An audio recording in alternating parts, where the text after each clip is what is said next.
भगवान श्री राम ने हमेशा धर्म के अनुसार युद्ध लड़ा व शत्रुओं का संहार किया, लेकिन किष्किंधा के राजा बाली को उन्होंने छुपकर मारा। स्वयं बाली ने मरने से पहले भगवान राम के धर्म पर प्रश्न चिन्ह लगाया व उनसे कठोर प्रश्न किए कि आखिर उन्होंने उनके सामने आकर युद्ध क्यों नहीं किया। बाली के सभी प्रश्नों का उत्तर भगवान श्री राम ने उसी समय दिया व उसकी सभी शंकाओं का समाधान किया। भगवान श्री राम का द्वारा समझाने पर बाली को भी अपने द्वारा किए गए अधर्म का ज्ञान हुआ व उसने भगवान से क्षमा याचना की। साथ ही मरने से पहले बाली ने अपने पुत्र अंगद को भगवान श्री राम की सेवा में सौंप दिया व प्राण त्याग दिए।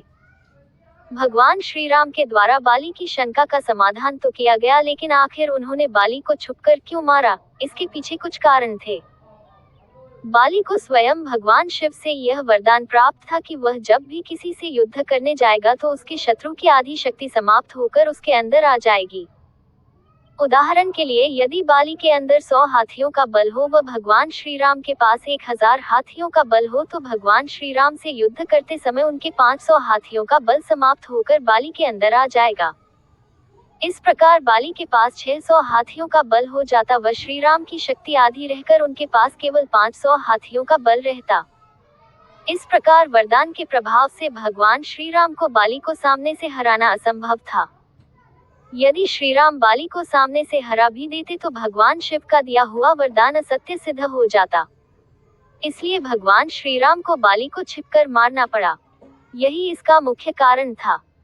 संपूर्ण पृथ्वी इक्ष्वाकु वंश के अधीन थी व उस समय अयोध्या के राजा दशरथ पुत्र व राम के छोटे भाई भरत थे।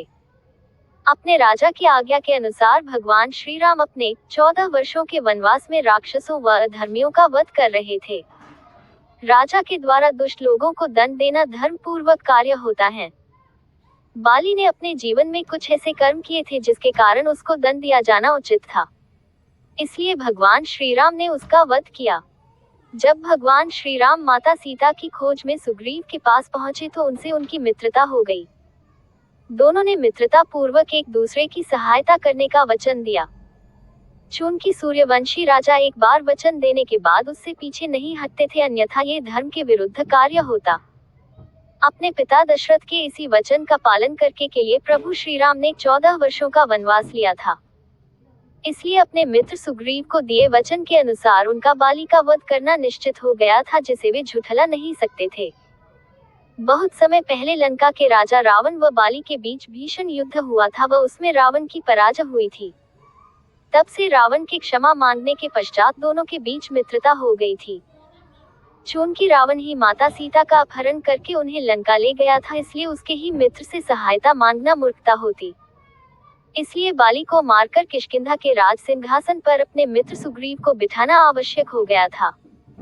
जैसे छोटे भाई के लिए बड़ा भाई पिता समान होता है, उसी प्रकार बड़े भाई के लिए छोटा भाई अपने पुत्र समान होता है। यदि छोटे भाई से भूलवश कोई गलती हो भी जाए तो उसे क्षमा करना बड़े भाई का कर्तव्य होता है, लेकिन बाली ने क्रोध में आकर न केवल अपने छोटे भाई सुग्रीव का भरी सभा में अपमान किया, बल्कि उसे ठोकरें मारकर देश से निकाल दिया।